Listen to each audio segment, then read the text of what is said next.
standing in between. Thank you for joining us for another episode of the Cine-Men Movie Podcast. This is Juan, and just letting you know that this episode is brought to you by San Marcos Restaurants, where they have a Monday through Friday special, $6.99 all day, Monday through Friday. Monday is the taco salad, Tuesday is the chimichanga, Wednesday is the enchiladas, Thursday are the tamales, and Friday is the burrito. Every day, Monday through Friday, $6.99 all day special, as they are the official sponsor of the Cine-Men Movie Podcast.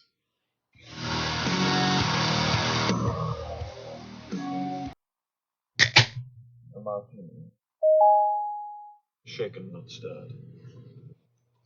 I don't know how to put this, but I'm kind of a big deal. Houston, we have a problem. I'm the king of the world! Do or do not. There is no try. Nobody puts baby in a corner. You're gonna need a bigger boat. Keep your friends close, but your enemies closer. I'm your number one fan. And here we go.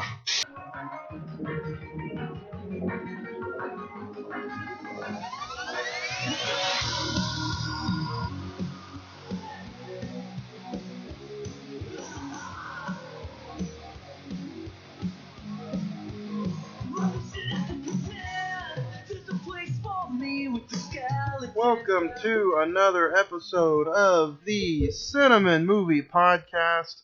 I am joined here alongside with Ed. Hey, how's it going, folks? And Zach. What's going on, guys? And guys, I'm your host Juan, and it has been a week here at the Cine-Men Movie Podcast. Happy Monday. Happy Monday, and it looks like we finally have some good weather coming in.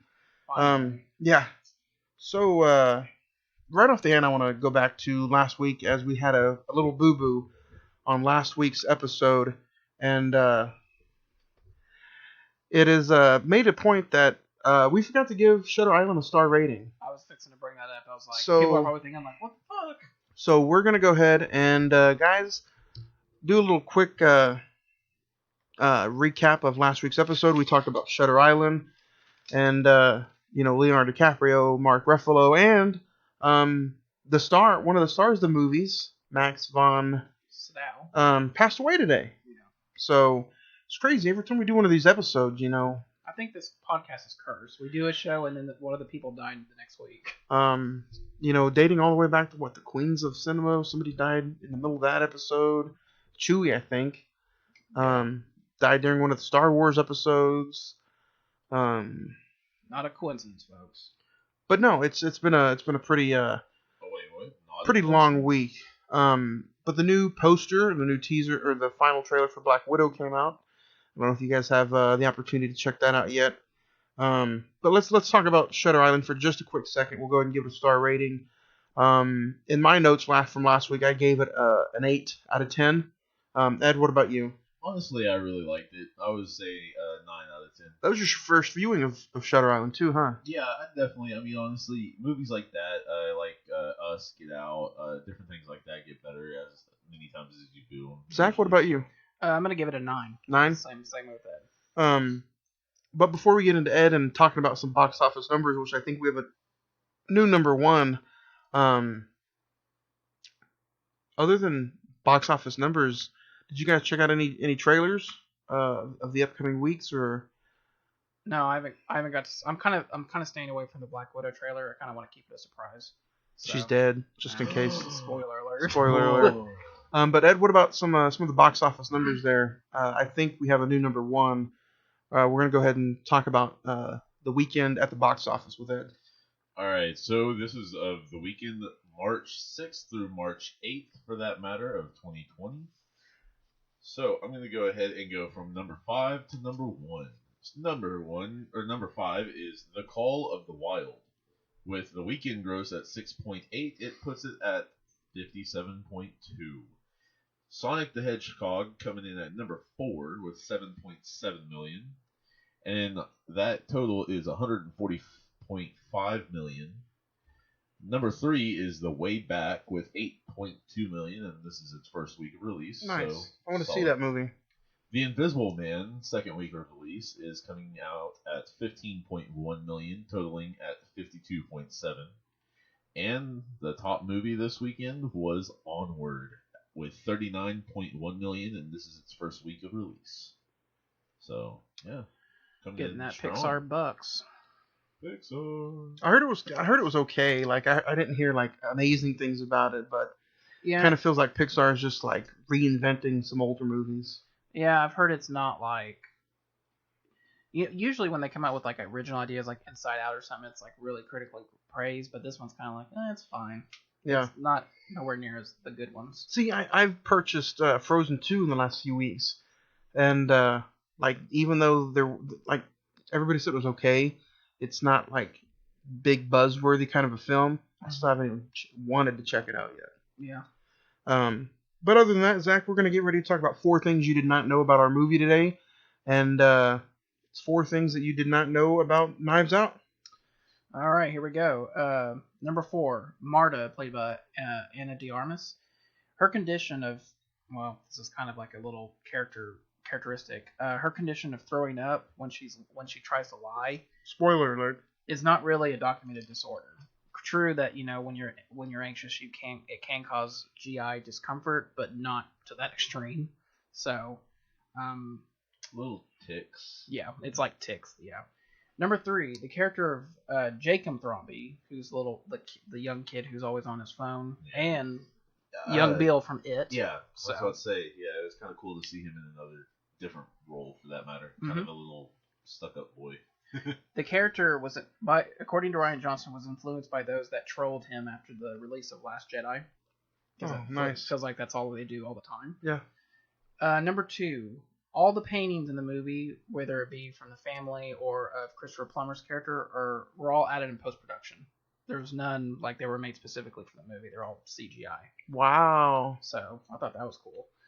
And then my number 1, Joseph Gordon-Levitt is the voice of the cop that Marta's sister is watching on her little laptop at the beginning of the film.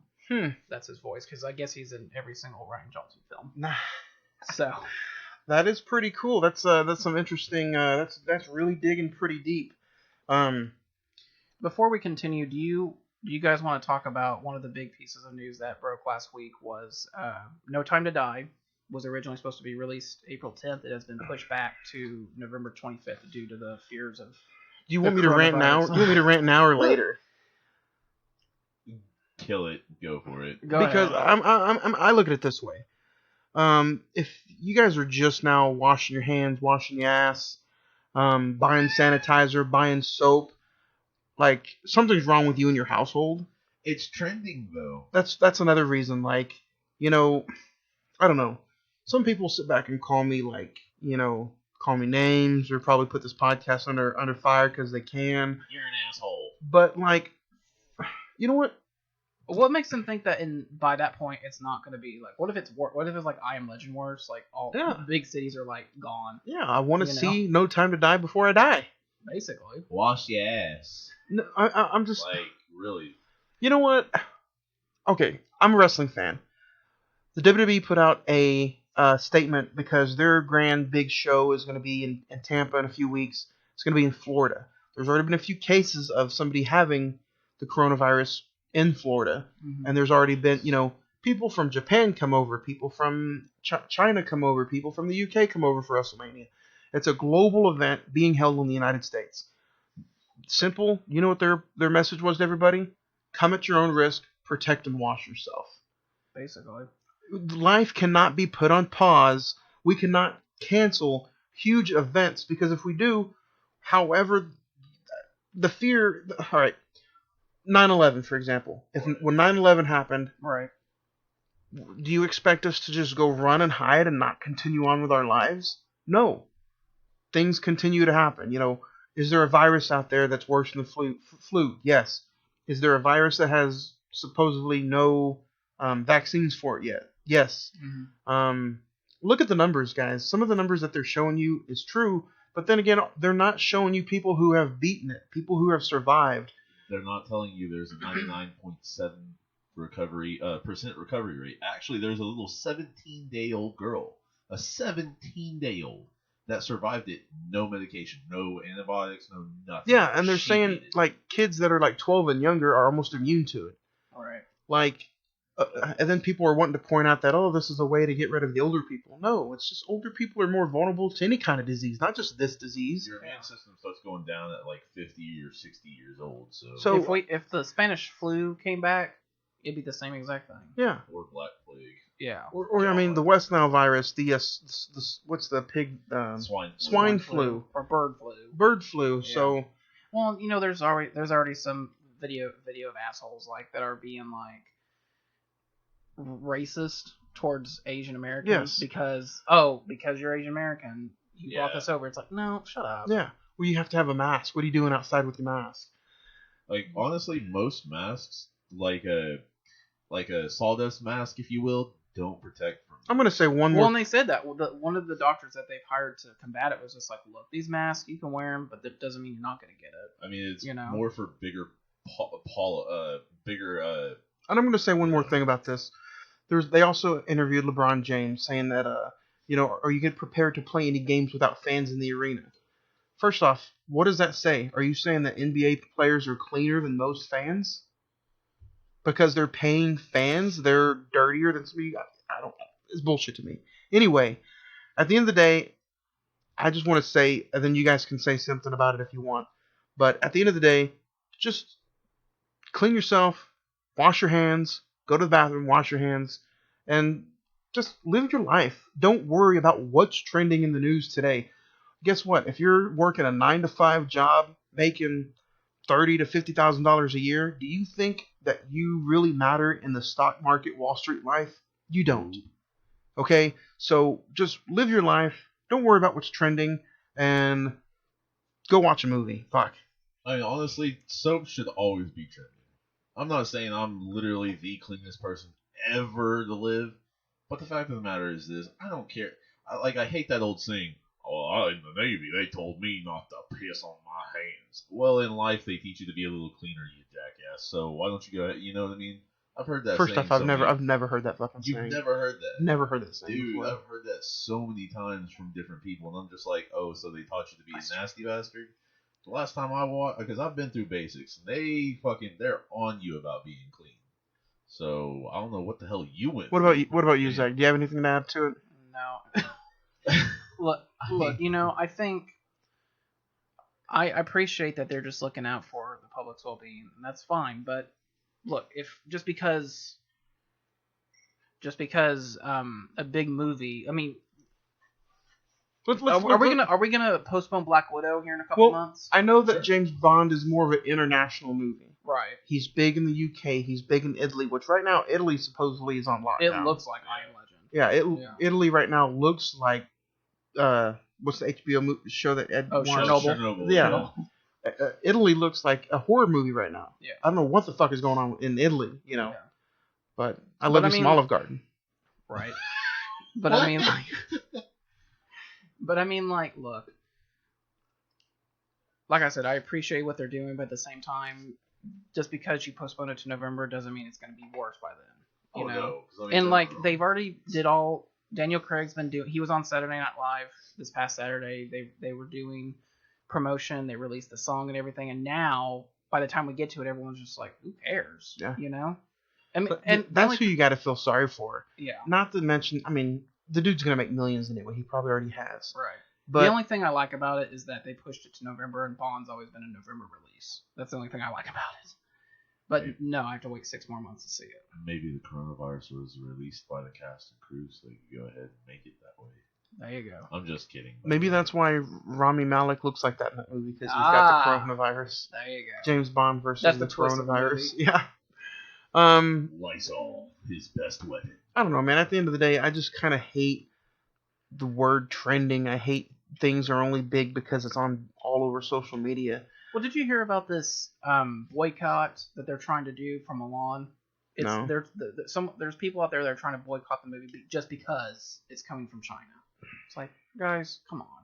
It's not like they all coughed on it and shit. Like, literally, at one of my jobs, this guy handing currency or cash through was just coughing in his hand, and I'm like, dude, I'm going to Lysol the shit out of this little thing as soon as you walk away. I wear, even before this whole virus thing was going on, I've always worn gloves where I work. Yeah. And people always ask me, What's up with the gloves? Why are you wearing gloves? Because 90% of you motherfuckers are nasty, filthy animals who don't wash their hands after you go to the bathroom. I witnessed it. I've seen it multiple times. I go to the bathroom all the time throughout my job, every few hours, to check the cleanliness of this restroom. And what do I see every time I go in there? I see filthy motherfuckers not washing their hands after they touch themselves. Well, and I work like I said before on the episode on the show. I work in a clinic, and so it's just amazing to me how like Sorry for the language, guys. I'm hot. I know, like you can blame me for that. You bastard. No, but like it's just amazing how before all this, maybe every so often people would use like the sanitizer, Yeah. but now all day, every single day that someone came up to this, every single person, just like, oh, so you watch the news and now you decide to protect yourself. But it was on Facebook. Like, who gives a shit? Pull your finger out of your ass and sanitize it. Like, goddamn, people, come on now. It's getting frustrating. I know people out there are actually kind of like legit worried that the world's coming to an end. The Black Plague, Well, guess what? We live. Linda past Blair. The Exorcist is about to happen. We live past the Black Plague. We're still here. So I think we'll Lizzie be good. Borden, she's coming back to give you 40 whacks. You have more of a chance of getting in a 4-car pileup wreck and dying that way than getting the coronavirus. You have a better chance to meet Batman and running into him than catching the coronavirus. Hey, 4-check, back check, paycheck, you know what I'm saying? Hey, you have a better chance of meeting one of the Cine-Men movie pod crew than getting the coronavirus. That's true. I mean, I don't know about these two, but yeah, I lead a pretty fucking, secluded life. But if you didn't know where to, now you do. If you have any kind of hate mail, good mail, or any kind of mail that you want to send to us, you can check us out on Facebook at facebook.com/movie reels, REELZ 405, or you can send all that glorious hate mail to our email, which is CINEMEN921 cinnamon921 at gmail.com. We have a Twitter. You can blast me on Twitter at cinnamon405. And then you can check out all the recent watches on the Instagram, which is one word, Cinnamon Movie Podcast. So don't, or you can even text the phone number. Text the podcast phone number, and it's 405-590-5711. So there's all different ways that you guys can send us good mail, hate mail, bad mail. We enjoy it all. So we're gonna 10 minutes out of the episode, Johnny's gonna get a text. Hey, you fucking moron! Yeah, we're gonna catch up on some recent watches because last week was kind of low. So I'll get started with mine. I'm kind of excited to talk to you guys about mine. It's all good except for one. You binge watched Letterkenny? No, he binge watched Antichrist. 15 times on loop. So I watched 47 Meters Down Uncaged finally. Oh yeah. It's pretty bad. Oh. Is it worse than the first one? No, the first one was alright. First one was okay. But this one is just like it's so bad. Did you want to be 47 meters down and just No. Like the first 40 minutes I was like, oh, this has got some, this is kind of decent, it's not bad. And then it just completely went downhill from there. It went from 10 meters to about 800 meters. It was bad. I gave it a 4 out of 10. That would have been your worst of the year. Yeah. And then they recently celebrated the 30th anniversary of The Hunt for Red October. Recently checked that out. Not as bad as I remember it being since I've grown up. I gave it a 7 out of 10. You guys were talking about this for a future episode, and after the recent watch, Bill and Ted's Excellent Adventure, I don't see. I mean, maybe it's because it was an 80s thing, but I don't see how it wasn't funny at all to me. Excellent. It kind of felt like a ripoff of Back to the Future, at least the first one. Like a parody of it. Yeah. Maybe I'll try to rewatch the second one, but I gave that a 6 out of 10. I don't know why, but I checked out Woody Allen's To Rome with Love. It put me to sleep faster than melatonin, guys. I gave it a 4 out of 10. Wow, that was bad. And then recently checked out Knives Out for the episode, and the main thing, and I want you guys to try to do this as well. The main watch that I had this week that I just fell in love with was I finally saw Queen and Slim. Excellent movie, guys. Excellent movie. Anybody out there see it at the Redbox, go ahead and pick it up. It's definitely worth a watch. Probably snuck into my top 10 of last year. So, Okay. the way it was shot, the way it was, every single scene by scene, it was tremendous movie. I really liked it. I gave it a 9 out of 10. It could possibly be a future episode. So yeah, I definitely check it out. And then before I forget, we are doing the Black Widow giveaway is our next big giveaway. It is the Grand Cinco de Mayo giveaway. You guys get a $30 gift certificate to San Marcos Restaurant. You get a $25 gift certificate to Regal Cinemas. And then you guys are getting a Pop Vinyl exclusive Black Widow and a Black Widow poster. So all that is in the Black Widow giveaway. And then probably the next giveaway after that is going to be our Halloween giveaway. So should be pretty fun. Zach, do you have anything that you want to add to the recent watches? No, it's kind of a light week this past week, considering the circumstances. I did watch. The only thing I really I watched Bridge on the River Kwai. It's a Best Picture winner from 1957. Very excellent movie. Really? It's 2 hours and 41 minutes. Yeah. But it goes by so fast. I've had it since November, and I have not won this. I think that should be homework. It's actually really well done. It's really well paced. Obi-Wan Kenobi, Alex Guinness is in it. And then last night I rewatched Kong Skull Island. Just kind of wanted to have a fun watch, and damn, that movie flies by because it's like so good. Yeah. So, but other than that, that's about it. Ed? So I recently checked out, since it's on Netflix, Space Jam.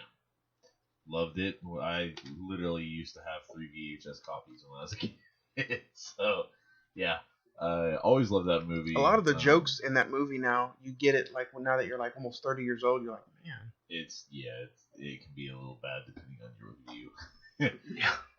So on top of that, I checked out Spy Kids, the original one with Antonio Banderas and all them. You know, I've gotta say the story is not bad still, but the CGI is to die about. Yeah. Like, I think that movie's 20 years old this year. Yeah, either 99. Don't get any ideas, guys. But yeah, I've got to say, still liked it though. I thought it was cool. Thought it was, I'd forgotten a few little things in it, so I was really pleasantly surprised to watch it again and all that. Is the mom who plays the mom in it? Oh. Isn't she Gina Carano? Yeah. And that's like the guy who plays Floop, the part bad guy that turns good guy, is actually Nightcrawler from X-Men. I didn't realize that. Alan Cumming. I didn't realize that for a while. But yeah. Which is the one with Sylvester Stallone? That's the fourth one, where it's like that's the third one. That's a video game. 3D. Yeah. Yeah. Stallone. Well, come on, man. Yeah. It was. I don't know. They kind of went here and there with that franchise. I feel like the first two were the first. Yeah, I remember the first one, and the first one definitely was like watchable. Number 2 was. I can't remember this. I can't remember the second one. Fantasy Island. Yeah. Lost Island or something like that. Yeah. Did you catch? Are they on Disney Plus? No, that's on Netflix. Netflix. Yeah, I think so. Yeah, on Netflix. I think the first. I don't know if 2 is on there, but I know 1, 3, and 4 are for sure. There's 4 of them. Yeah, there's 4. Yeah, there's the last one. Which one is Taylor Lautner in?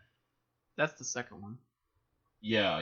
Taylor Lautner, the guy from or is that like Shark Boy and Lava? What is that? That's Shark Boy and Lava Girl. Oh. Although, funny enough, Haley Joel Osment, his little sister, Emily Osment is in there.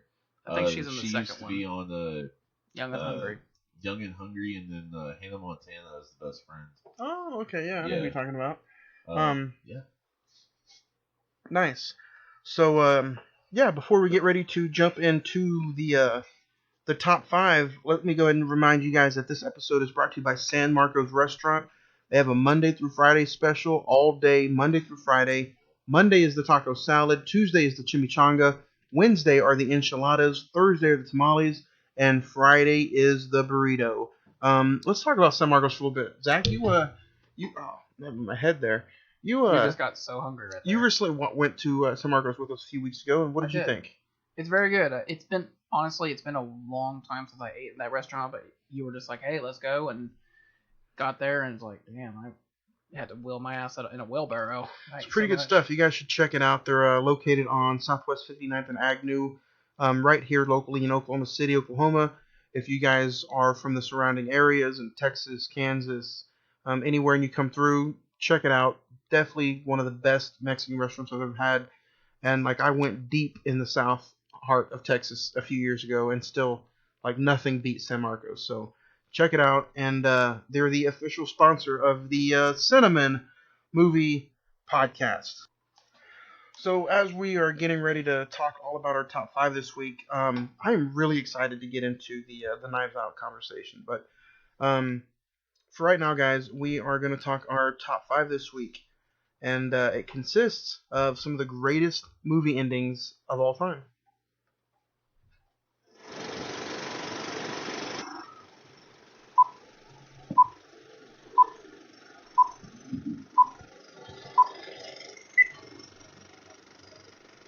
Alright guys, this week we are talking our top 5 best movie endings, whether it be scenes, lines, whatever you want to throw in there.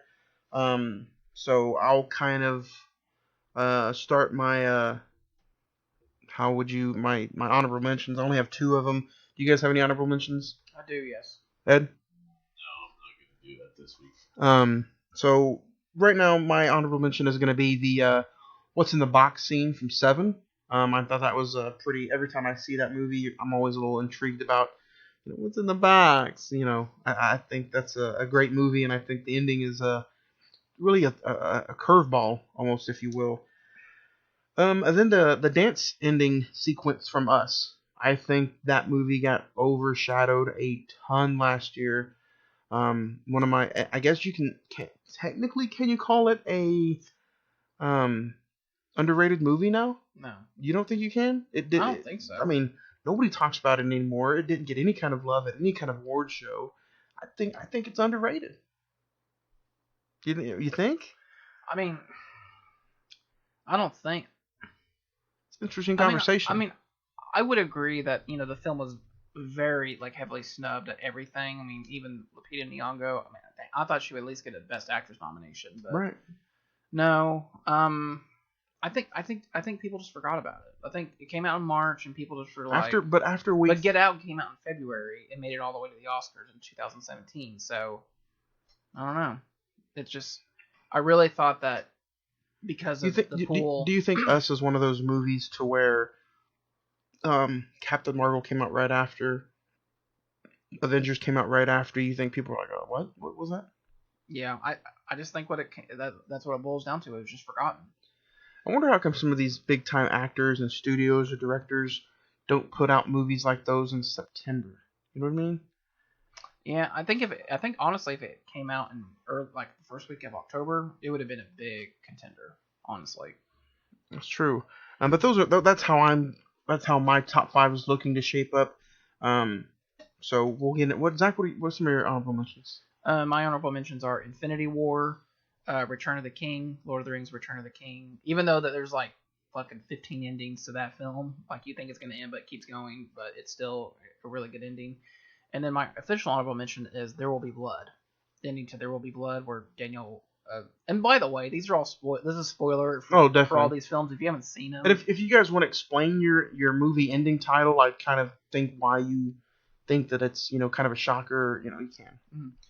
No, at the end of There Will Be Blood, basically Daniel Day-Lewis by this point is a drunk. He's a greedy son of a bitch, and Paul Dano's character comes back and just says, how are you doing, and basically proceeds to beat the fuck out of him with a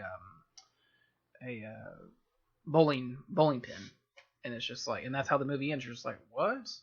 So yeah, that one almost made my top 5, but I haven't seen that movie in forever. So Ed, what about you? You got any honorable mentions? Not this week. No honorable mentions? Not this week. Well, I'll go ahead and jump right to my number 5. I'm gonna say Reservoir Dogs. The shootout at the end. Man. Within time, you would get to know that Quentin Tarantino's movies are shocking, brutal shootouts heavily throughout the end of the movies, but this is the very first taste that you get that. It's one of the episodes back in the day that you guys can go check out. The movie's available on Hulu, but the shootout where Steve Buscemi gets away with the briefcase and everybody pretty much dies, and then you get to see Mr. White and Mr. Pink have a little sentimental scene there. So that's my number 5. Ed, what do you got at number 5? Number 5, I'm going to put Saw up there. The ending when Tobin Bell, playing Jigsaw, goes ahead and stands up and reveals all that just happened. And You're just like, what? you know, watching that for the first time or first couple times was just crazy because you didn't expect it at all for him to just rise, and it was just like, oh shit, you know. And then you find out he's pretty much essentially the killer, and it starts that whole franchise. Yep. Zach, what do you got at number 5? No, my number 5 is going to be the ending to Signs. M. Night Shyamalan Signs. Basically, after the family thinks everything's done and ready, the alien has the boy, literally holding the boy at life, and basically Mel Gibson kind of has like an epiphany of him talking to his wife right before she dies, and kind of like, you know, you have to be there for the family and everything, and then proceeds to rescue the boy, and Joaquin Phoenix gets into a baseball bat fight with the alien. Mel, swing away. Yes. Mel, swing. Swing, Mel, swing. Swing away, Mel. Swing away. My number 4 is, you had it in your honorable mention, Zach, is going to be The Snap from Infinity War. I think the movie is awesome. I think it would have been cool to have the movie just end with the snap. Like, he snaps and the You know how movie... many people will be pissed off The movie because of that? ends. Well, I still feel like I was a little pissed off because, you know, everybody disappeared and you're like... What? You're kind of like, what? But I think it would have been pretty cool to see Thanos just snap and the movie end. And then you start Endgame with everybody disappearing. But no matter how many people argue with, you know, is it cinema, is it art? It's all art. It's all movies. It's all cinema. I think it's pretty cool the way it ended. Who hasn't seen Infinity War? Go check it out. We also did an episode on it. So, Ed, what do you got at number 4? Number 4, I'm going to put The Sixth Sense there. When it's revealed that, you know, the kid can see dead people, it's like, okay, you know, wow, that's, you know, crazy. But then it's pretty much implied. It's been a little bit since I have actually seen the movie, but I'm pretty sure, I know it's implied, but I'm pretty sure it's actually brought out that Bruce Willis's character is actually dead. So, you know, you think he's talking Spoiler to this alert. boy the entire time, and I think that ending yeah. became too easy to Yeah. mock or parody. Well, Yeah. I will also say, like, since I've seen I revisited a few years ago. I might have to do it again, but I revisited a few years ago, and since I knew the ending and knew what was going on, I felt like it was unwatchable. I don't know. Yeah, I would agree on that because Um, you just know, you're just like, Yeah, you have nothing to look forward to. and it's not like the performances were like amazing in it or anything. Haley Joel Osment got nominated for an Oscar. But he didn't win. it was like 6. And then also, I mean, 50 First Dates, man, they had to watch it every night. Drew Barrymore, 5 Second Tom and stuff. Oh no. I thought that was Could you imagine watching that movie every night? I thought that was 10 Second Tom. Hi, I'm Tom. So you got Sixth Sense at number 4. Zach, what do you got at number 4? Number 4, I have the ending to Arrival. Amy Adams. Basically, the whole movie, you're thinking that she lost her child early, before the events happened, but it's actually revealed that all this is in the past, and kind of the aliens kind of give a prediction, which will come true, that she will have a child with Jeremy Renner, and that she will ultimately die of an incurable disease. And like, it's kind of like, there you go. Oh. It's kind of the idea of fate, and would you still take that fate even if you knew what it was, how it's going to end? Kind of like Shutter Island. There. Why? On number 3 is going to be the death scene of one Matt Damon at the end of The Departed from Mark Wahlberg. the last 15 minutes of that movie is just bonkers anyway. But when you think that Matt Damon's slimy, sneaky bastard of a character wins just to find Mark Wahlberg coming in and blowing his brains out, that was one of the most satisfying endings to a movie that I've seen in a while. We also did an episode on The Departed, so go check it out. It was definitely one of all of our favorite movies of all time. So, Ed, what do you got at number 3? 3, I'm going to go ahead and hit out Donnie Darko. When it's revealed that pretty much you can go back in time, and I know I haven't mentioned this in a while. I'm surprised it's not number 1. Well, there's a couple of different others that are, I think, a little more iconic for that matter. The ending of Grease. Yeah. Well, I mean, there's a huge theory on that, though, but that isn't confirmed, so I'm not including that. But when he finds out, that basically to save the girl he loves, he kind of has to take one for the team and die, because then she'll never meet him or truly fall in love with him, follow him around, and eventually die herself. He chooses to go ahead and say bye. I'd never take the bullet for anybody. He didn't take a bullet. He took a whole fucking jet engine. He literally, whole fucking jet engine flew into his house. But yeah, so to me that, like I've said before in the past, that's just one of my favorite We'll have to do an movies. episode on that this year. Beautiful tragedy. Bonus episodes are coming back, so maybe that'll be one me and you talk about. All right. Zach, what do you got at number 3? Number 3 for me is Sicario. The ending of Sicario, the dinner sequence where Benicio del Toro basically kills a man's family right in front of his face, and then just says, "Go and finish your meal," and then proceeds to take him out. And then there's a really smart dialogue between him and Emily Blunt of look, we understand that you like your job, but this is no place for you. You need to go. And then the film ends with a very haunting image of just daily neighborhood life, and then you hear gun shots in the background, and it's just they stop, and then they just go on playing. It's just everyday life. That's how the movie ends. You're just God damn. That's how good Mario is, though. Good movie. Oh, did you guys see that? Huh. Eduardo just came and left. No, I know. He needs to stick around for a little bit longer. Some of these episodes. Instead of where's Waldo? Where's Eduardo? Yeah, one of these days we need to just try to see if Eduardo can just hang out and be like a special guest on the show. He's kind of an asshole, but yeah, he's all right. Do you have contact info we can get a hold of him? Possibly, I think so. Is his number is it local? Yeah, I'm pretty sure it's local. You don't think it's an out of state or out of country number? Nah. He I think picked up a local phone at a Best Buy, one of those little prepaid phones. So yeah. Like a track phone or something? Yeah. So I think he's got Virgin Mobile. So yeah. I would really like to have an in-depth conversation with Eduardo about Blood In, Blood Out. Hey? Next time he's in here, we really need to stop him and be like, "Hey, dude, you need to talk to us." You know what? Maybe he can join us on one of the next top 5s. He's a slippery bastard. Oh, I bet. Oh yeah. He looks it. Oh yeah. My number 2 is going to be The Empire Strikes Back. I Am Your Father. Even though technically it's not the ending scene.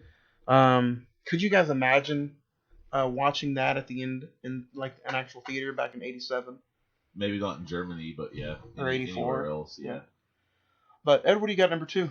Number 2, well, I'm gonna go ahead and go with Fight Club. Because you find out that Edward Norton's character and Brad Pitt's character are essentially the same in Edward Norton's character, so Jekyll and Hyde type of shit.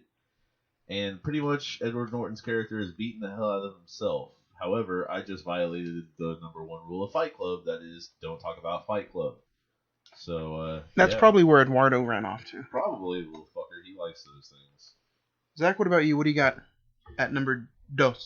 The number 2 slot goes to Whiplash.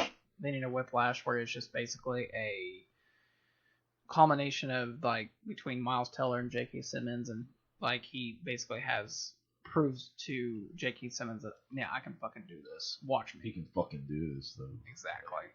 And then it's just a 10-minute music sequence. It's just so beautifully done, well shot, and if you like jazz music, I think it's really well done. Really, really good. What's your favorite scene from that movie? Probably that one, or when he's cussing out the guy because he thinks that he made a mistake. Towards the beginning of the film, when he figures when Miles Teller gets to see him for real. And so it's just that'd be a good episode to do. Whiplash. Yeah. My number one is going to be probably the biggest kick in the balls that I've ever seen in any kind of ending to the movie, and that's The Mist. Oh no. Yeah. Oh, man. Every time I see that movie, it's just like, first off, I know that's like a Stephen King adaptation, but how I like never saw or read anything about that before that movie. Even now, when I watch it, like, still the same feeling. So, I think that feels like it should be an episode soon too. From the writers of The Walking Dead too. Like, when I rewatched it, there's like a lot of like actors from The Walking Dead in that show, like 3 or 4. So, Ed, what do you got for number one? Well, number one, I'm going to go ahead and go with something you've already mentioned. Star Wars: The Empire Strikes Back, when it is finally revealed who Faza is. Like I said, if you are a huge Star Wars fan, of course, that is one of the most iconic things. And plus, even if you're not, that's still a very iconic line for that matter. Like you said, may not be the ending, but it did transform that movie franchise into a whole nother thing. So, Zach, what do you got at number one? My number one is going to be I guess you would call it a dream sequence or what if sequence of La La Land. Ending of La La Land, where Emma Stone and Ryan Gosling is basically it was able to achieve what they wanted in life, but they lose each other in the process. And then it's basically a kind of like what if they see each other again, and they basically have like a what if moment, and like what would the relationship have been if it had survived. And then it's a very subtle like nod to each other, and the movie ends kind of like we made it, but we lost each other. So it kind of upset me. It was one of those movies where like you kind of wish they were together at the end. Yeah, but like it's kind of like do you want a relationship or achieve what you wanted to do in life? So always go with the cash. There you go. And that leads us into today's episode as we talk all about Knives Out.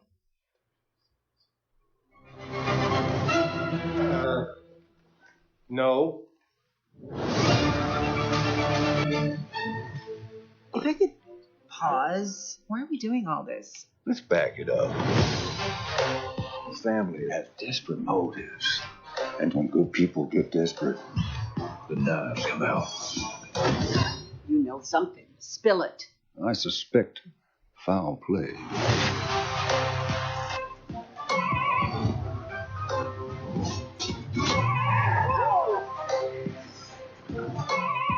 No. Sure.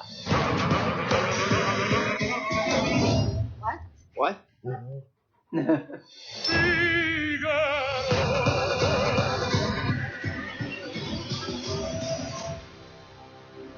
Did you just Google that? I did just Google that. You gotta do this more often. All right, guys, we are going all out for Knives Out. It had a November 27th, 2019 release date. With a budget of only $40 million, it grossed a little over $309 million at the box office. IMDb right now, it sits at 8 out of 10. Rotten Tomatoes is at 97%, and it has a Metascore of 92%, guys. And it just recently came out on Blu-ray and Redbox on February 25th of this year. So definitely worth a watch. Go check it out. Guys, what were your first thoughts on this movie? Ed, we'll start with you. So, actually today, since I pulled the double... Today was your first first watch. First and only watch. So far, yes. I definitely, I've got to say, very creative, very inventive. I did figure out a couple things about 30, 40 minutes in, but there was other things I definitely did not really expect. But yeah, gotta say, good movie. Zach, you saw this in theaters. What was it like watching it for the first time and then revisiting it for this episode? Watching it for the first time, it was just an amazing experience. You're going along with the ride, and you're just wondering what the hell is going on? how's this all going to end? And then on this rewatch, like I even enjoyed it. I enjoyed it even more, honestly. I saw it for the first time a few weeks ago when it first came out on Blu-ray, and I will say, like, I was completely drawn in.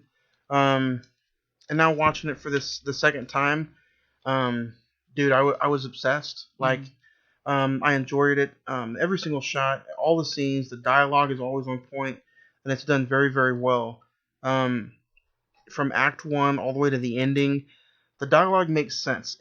Everything that was written for the movie, like, it's made in there for, like, to make sense. Yeah. No dialogue is, like, wasted. And there's no, like, plot threads, Right. like, hanging at the end. There's no slow pacing issues. So. And by the way, if you, I think it's perfect writing and directing. Oh yeah. Obviously, guys, if you haven't seen this film, we are going to spoil it, and it deserves the chance to surprise you. So if you haven't seen it, just stop the podcast, go check it out on Redbox, and join us after you watch it.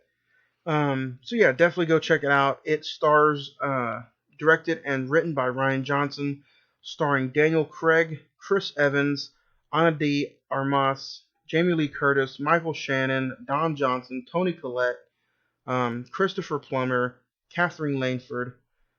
That's an all-star cast. Yeah, it's really good. I want to talk about the first 90 seconds.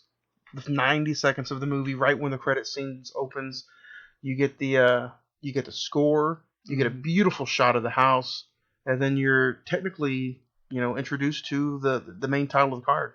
What do you guys think of the score and the first scene of the house? Ed? Well, I mean, I don't know where the hell they found that manor or that mansion, whichever you'd like to call it. That was beautiful. Score went nicely along with it. Good accompaniment. And then once, the family started gathering for the interviews, basically, that was pretty cool right there. Yeah, I think that the opening, just like you said, the manor itself is just so beautiful. It looks like old-timey, like kind of like British culture, mid-1800s. Yeah, and this is a whodunit, and I think the reason why this movie is so good is that we don't ever get whodunits anymore, and so this is kind of like a refresh, like return to that genre. When would you say the last one was that you probably enjoyed? The last really good mystery clue-like movie? I don't know. It's been that long, honestly. Like, I can't even think of one off the top of my head. What about you guys? Would you count maybe like Prisoners to be something like that? To an extent. Prisoners or Zodiac or, maybe even Seven? Or is it a different kind of... I think that's a different psychological thriller? Yeah, that's more of a psychological thriller. Like the basic, whodunit, here's all your people, and kind of just line them up and see which one kind of fits the puzzle. You see Rian Jonson had this, scheduled, and he had this, written, almost 10 years ago. Yeah. He had the idea for it 10 years ago, and then while he was doing post-production for Last Jedi, he said, we're going to do this next, basically. And, he sent the scripts out, and everyone just loved, I think the cast was just so mesmerized by it. Did you see that Daniel Craig was the first one to sign up for this movie? Yeah. And then they didn't have everybody else together with him probably 3 or 4 weeks of shooting. Yeah.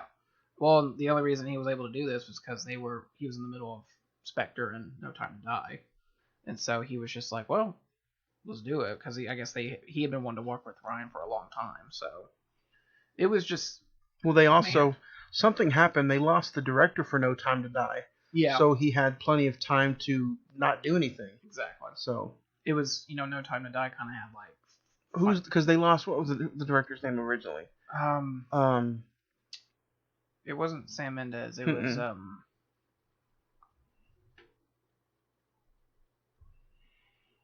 it was someone that would have been a good choice. Yeah. Oh, it was Danny Boyle. Yeah. Danny Boyle was gonna there you go. So, but yeah. So let's get into it. What do you guys think about the I guess first right out of the box, the interviews with all the different family members? I have that down first. The questioning in the first one, they start off with Jamie Lee Curtis, Don Johnson, then they go to Michael Shannon, and those are the 3 that they really spend a little extra time on with questioning. Mm-hmm. And then they kind of go all around with everybody else. Toni Collette is next, and then they introduce somebody else. I thought the questing was really good. You also meet the 2 police officers and then the detective, Benoit Blanc, which introducing Daniel Craig into the movie. He is a character like among characters. Like he's over the top. I love it. I love like anytime they try to get off topic, he just uses the little piano key. Yeah, that's in my notes. Like the piano tap. What did you guys think of that? I thought the interviews were really good, but you kind of like they're good and they're placed well and all that, but you get that they're kind of just like bullshit, if you will. What do you mean? As in, kind of distracting you to make you think differently of where they're going. It's kind of just that, like a magician, supposed to distract you and not. They're supposed to make look you at this see- hand while I'm doing something with this. Exactly. Well, they set it up to be like, well, Don Johnson's cheating on Jamie Lee Curtis. They're all fucking liars. Yeah, Michael Shannon is being cut out of the publishing company. Toni Collette is getting cut off from her and her daughter from Christopher Plummer. So you're just like, it's like setting up all these little breadcrumbs, yeah. but none of them really. It's giving you the actual payoff at like, hey, any one of these guys can do it. Exactly. They all have motives now. Yeah. Because the only one not to have a motive is Ana de Armas. Yeah, the Marta nurse. Marta, yeah. Marta. Well, they do let you know that she will do anything to keep her mother in the United States and healthy. Right. So they do give you that kind of sense that, like, we don't. And the entire time that the movie goes on, before they really reveal the next couple scenes, like the first 20, 30 minutes, they really tell you that she's the dark horse because, she's going to do any and everything to keep her mom safe in here. Yeah. Well, I think they set her up to be, I don't want to say like the go-to, but like, cause when you're going through the family, you're just like, oh yeah, like they're all out for everything basically. Well, and Marta's kind of like, she actually enjoys her job. She likes being the nurse to Christopher Plummer, but it's when we get to the reveal of what actually happens, it's a mistake. It was literally a mistake. So yeah. I was thinking about this the entire time watching this movie. What do you get? And B, you can start naming stuff off because I don't even know unless somebody wants to use their phone. But I thought we'd kind of just fantasy book it. What is the MacGuffin in this movie? Is it the will? Is it the medicine? Is it the vomit? I think it's a little tongue in cheek, and I think it's an actual knife. You think it's a knife? Because you got to Which knife? The knife that he used to cut his throat? Yeah, because not only that one, but I just think knives in general because they're everywhere, every fucking where. Or can a MacGuffin be the person? Or is it the baseball? True. There's another possibility, but the knife he used to cut his throat, he used to go ahead that's supposedly what he used to cut supposedly his own throat. It's in the paintings, which are apparently CGI, like you said. There's a ton of knives looking like Game of Thrones behind a chair, and there's knives in almost, like I said, every painting. Or like, could it be an actual person? I don't think so. If it is a person, is it Benoit Blanc? I want to rule the person out. Is it the letter? I'm gonna take it a step further. I'm gonna say that the MacGuffin is actually the family. Just because you think, because you think at the beginning when they're doing the interviews that like one of these people have to do it, and it's none of them. And it just goes all the way back to, well, no, that's not true. It goes back to Marta and Chris Evans' character Ransom. And for those of you that don't know what we're talking about, a MacGuffin in a movie is pretty much something that the movie's about, but really has nothing to do with the plot. Right. It's like the briefcase in Pulp Fiction. We never know what's in the briefcase. Or the baseball in the Sandlot. Yeah. So.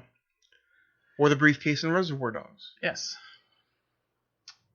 So going up next, pretty much, you get some of the scenes from the dinner party, and then it really starts picking up when the detective played by, not the detective, but the one of the police officers, Lieutenant Elliot, played by Lakeith Stanfield, is like telling Benoit Blanc, like, no, it's suicide.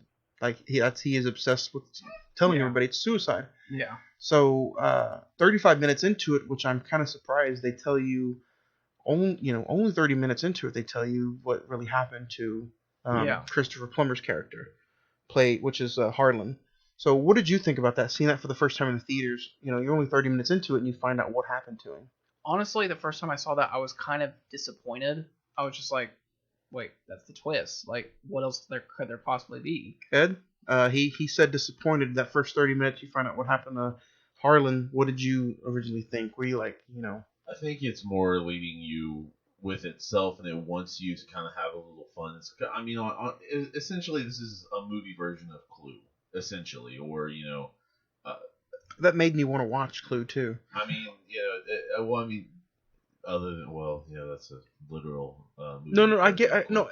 Well, see, when I first saw the trailer, I thought it was an updated version of Clue. I'm like, what is this, like a rebooted Clue movie? Mm-hmm. And I kept thinking it, and then when I finally saw it, I'm like, dude, this has nothing to do with Clue. Yeah. But good concept though. Yeah. But essentially, that Blanc or Daniel Craig's character is going to be the hero. You know that. You know that Ana de Armas is going to be more than likely the hero. Yeah. But I gotta say one thing about them picking her as the Bond girl. Oh my God, they did an awesome job, and if she could just be in every single movie from here on out, that'd be great. Yeah. But so you have to go ahead and have a equally good anti-hero or villain, if you will. So my thing was, and I'll explain it once we come upon the scenes and all that, but I kind of started figuring things out, and I didn't know exactly, but until probably an hour and 10 minutes in, maybe hour 20. But I started to figure out, like, okay, she's definitely not the one who did this. I was like, if she's a good enough nurse, I was like, she may be young, but she could possibly be portrayed as late 20s, mid 30s, so could have been doing this for at least 5 to 10 years. So she should know the difference between the liquids and all that different stuff, medications and junk. So I'm like, I don't think it's her. Like, there's just something fishy about all that. And, no matter how skilled a nurse is, she's not a surgeon. A surgeon's a surgeon for a reason. So literally for her to understand how to go ahead and make that cut correctly while making it seem like there's no one else there, that's almost impossible, even in the real world. So I was just like, there's too much foul Speaking play. of, you got the Mandingo of notes, by the way, Zach. What kind of notes you got going in for us? Well, it's kind of like I said at the beginning, like every single thing that Rian Jonson either points the camera to or alludes to, it's paid off. Whether it be the secret code that Christopher Plummer and Jamie Lee Curtis has on notes, like it kind of sets up the idea. They set it up that Don Johnson's cheating on Jamie Lee Curtis, and then they get the note, and there's nothing on it. You're just like, I was like, oh yeah, like I'm out of the clear. But at the end of the movie, she uses the lighter to light up the note. I will say, I thought when I first started watching this movie a few weeks ago, I'm like, okay, I'm gonna get lost throughout this movie. What the fuck? And then when Lieutenant Elliot started explaining everything, literally from, okay, this is why this is a suicide. He said Jamie Lee Curtis is a light sleeper. So when he started announcing and, pretty much telling all that little story right there, that 10-minute sequence, I'm like, it was written very, very well, so you didn't lose anything. Exactly, and they did a good job of introducing the characters of who is related to who. In just a 2-hour movie, like you find out who everybody is, you find out everybody's modem, you find out every single buddy's Well, and then like that goes into the next thing that happens is they go through the night of his death, and they go through like step by step, and be like, well, okay, no. Chris Evans can't do it because he wasn't there. Michael Shannon was out smoking a cigar. Jamie Lee Curtis is a light sleeper. Tony Collette hears sounds upstairs, and so you're just kind of doing the math in your head. And it honestly, like when I first saw it, you're just like, okay, like then I'm stumped. So and you kind of have to continue to tell me what happens. I want to say one small thing before we get into some of the other stuff.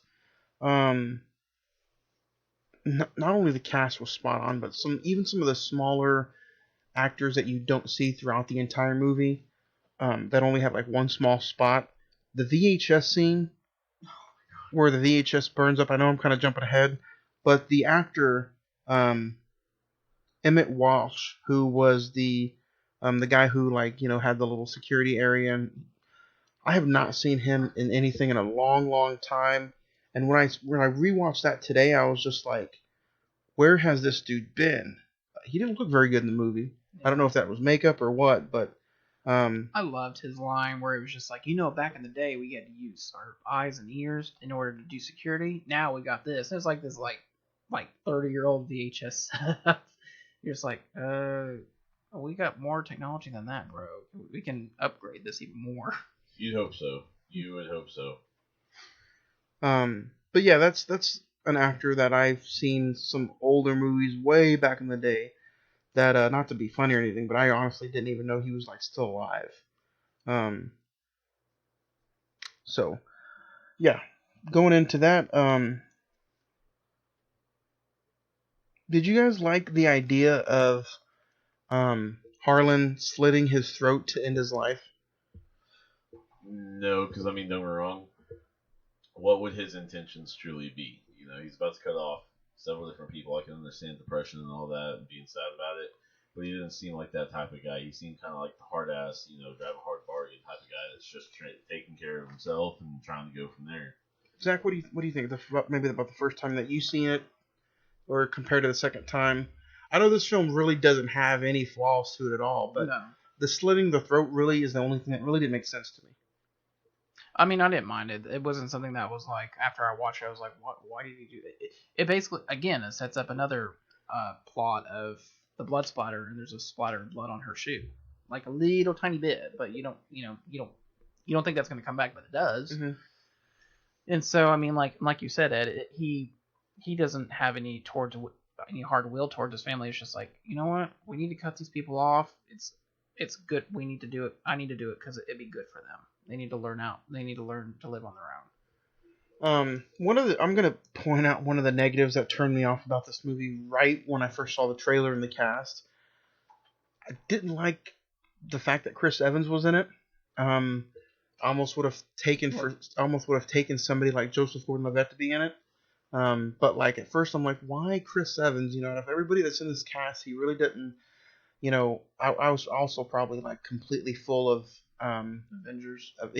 Pretty tired of Avengers and Marvel, but after seeing it, I think he fits perfectly in the movie now. And you say, I think this was a perfect post Avengers kind of I can do something else type role. Almost, even though there's one more Bond movie to be played, I still say this is the perfect ending, or not ending, but the perfect post film for Daniel Craig. Yeah. Did you see what was that movie he did? Logan Lucky? Did you see that? I enjoyed Logan Lucky. He doesn't have the same accent, but he kind of plays he's funny. Yeah. But I think he could do 3 or 4 more of these movies, and I would, as long as they're kept up doing fresh, I wouldn't mind it. Well, and they said that Rian Jonson and Daniel Craig said that they may do a trilogy. Yeah. Of this character. Lionsgate has already greenlit at least one sequel, so there's gonna be another one. Nice. Yeah. It would be pretty interesting to see what they do. Maybe take a historical event and play around that. I don't know. Rian Jonson already says he's got an idea for the second one, so yeah, we'll see. Did you guys since I saw this before when we did the Last Jedi episode, did this kind of reaffirm that he is a good writer director in your eyes after seeing this? Ed, you want to go first? Yeah, I've got to say Rian Jonson, right? Rian. Yeah. Okay, yeah. I haven't seen a ton of his work that I just know exactly whose work it is. But well, yeah, go ahead and talk about Last Jedi to Knives Out, and I'll kind of mention some of his other movies right quick. Yeah. Well, and I know you've seen Looper. Yeah, I know you've seen that. Yeah. But different stuff like that, and then honestly, I think it's really cool to have him and different writers working together because you get to see the versatility of what his mind can create and the different possibilities that he takes from a writer, for that matter. Mm-hmm. So essentially this isn't too hard, but to a writer who kind of comes up with his own scheme and all that to do what he did and everything. We'll get to that a bit later. Which he hasn't done much. I'm gonna go through right quick, and you guys can say yay or nay if you've seen him or not. The Brothers Bloom in 2008. I've seen it. Looper in 2012. Yeah, I've seen it. Last Jedi and Knives Out. Yeah. Oh, okay. So he's he doesn't have a big film. No, he's directed some episodes of some TV shows, Breaking Bad, but those are his big and Brick from 05. Those are his like feature-length films. Right. So I mean, like he's not like a established like Spielberg director. He's kind of like an up-and-coming. Like, but if you can ask me, I've only seen his last 3, but I'm excited to see what he does next. I've enjoyed all of them, including Star Wars. So far. Looper's got to be on the rewatch list soon because I want to recheck that out. But other than that, I didn't hate The Last Jedi, and I didn't hate Knives Out. I think Knives Out is, honestly, it sneaked into one of my top 6 movies of the year. Yeah, I think it was in my top 5, like number 4. Yeah. Yeah. So I want to talk about the will reading next. Oh my god! Because the will reading to me is like they were all perfect in that scene. Like everybody was like money hungry, and I liked how Don Johnson and Jamie Lee Curtis set up close together. Like they knew they were going to get a majority of the stuff. Yes. First off, I gotta say, man, Don Johnson for his age, dude, he looks phenomenal still. Yeah. Like everybody probably remembers him as being the main cop character in Miami Vice. But Don Johnson, man, I haven't seen him in a lot of stuff lately.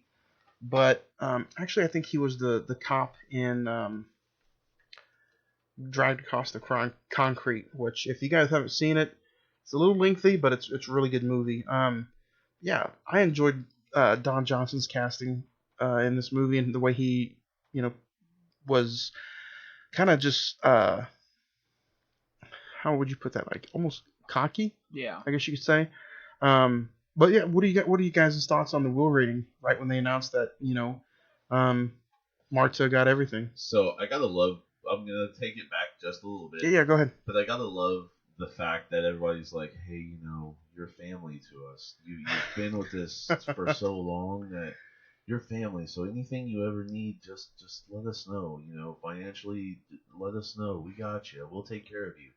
And as soon as money gets involved, yeah, well, not just money, doesn't it sound the familiar? House and oh my god! But as soon as the house and money and everything that comes with it gets involved, you little bitch! I can't believe. Are you fucking my grandpa? Are you fucking my granddad? Are you fucking my dad? Like no. Okay, so she went from family to you fucking my dad, kind of shit. It was good. Yeah.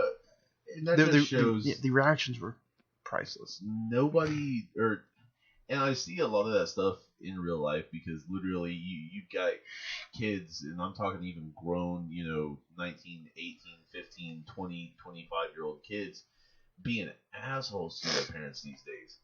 And I loved Chris Evans, like when he was just sitting there, like, because he knows he was out of the will, and so he knew it was coming, and so he's just laughing up a storm. Not only that, but you find out later on he knows where the will's going to, Right. So he's just like, oh, let's sit back and watch it. Next time I watch this, I'm gonna watch his character a lot more. Yeah, I did that this time. He knows a lot more than it's a lot more interesting the second time around. Gotcha. Did anyone catch without looking it up? Did anyone catch the lawyer? Who that was? No. Frank Oz, Yoda himself. Oh, really? Nice. But I saw Frank Oz in the special features. I'm like, what the fuck, Frank Oz? But I didn't put 2 and 2 together. Yeah. But I've got to find it funny. Speaking of Frank Oz, when I forget, but I think it's Michael Shannon when he. Oh, by the way, Alan, you're fucking useless. I was just like, damn, bro. Like, hey, bud. Like I told you. We got it. Like, fuck. Because, I mean, essentially, once that's done, and especially since it's in front of legal court, legal whatever, it's sorry. Sayonara. Can't do anything. Final done. Doesn't matter. That was, oh, well, he was on drugs. He was on drugs. He wasn't a sound body and mind. He was on drugs. She's obviously fucking him. Right. Like, everything. It's kind of like that.